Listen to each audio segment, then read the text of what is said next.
আল্লামা সাঈদী যখন প্রথম দিন পার্লামেন্টে আসলেন, পার্লামেন্টের মেম্বার হয়ে, উনি দেখলেন পার্লামেন্টে এসে যে সব এমপি, মন্ত্রী, মেম্বার অফ দ্য পার্লামেন্ট সবাই স্পিকারের সামনে মাথা ঝুঁকিয়ে ঝুঁকিয়ে ভেতরে আসতেছে।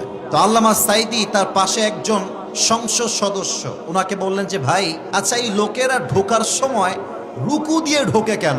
তো উনি বললেন যে হুজুর, আসলে রুকু না, এটা নিয়ম যে স্পিকারের সামনে মাথা ঝুঁকিয়ে সম্মান প্রদর্শন করেই পার্লামেন্টে অংশগ্রহণ করতে হবে।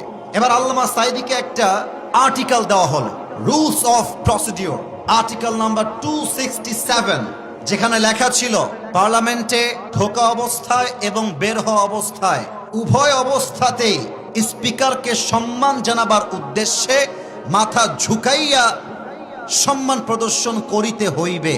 এই কথা পড়ার সাথে সাথেই আল্লামা সাঈদীর মাইন্ড স্ট্রাইক করলো।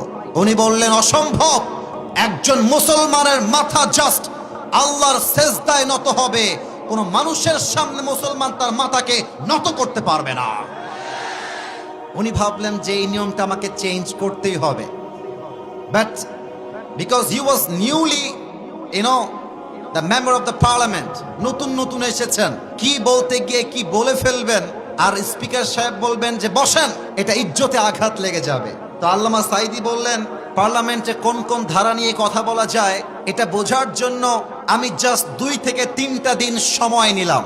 2-3 দিন অবজারভেশন করার পরে পয়েন্ট অফ অর্ডারে দাঁড়ালাম, দাঁড়িয়ে বললাম, মাননীয় স্পিকার সাহেব, আপনাদের এখানে আইন করা হয়েছে, কোন পার্লামেন্টের সদস্য যদি ঢুকতে চায় এবং বের হতে চায় উভয় অবস্থাতেই তাকে স্পিকারকে সম্মান জানাবার উদ্দেশ্যে মাথা ঝুঁকাইয়া সম্মান প্রদর্শন করিতে হইবে।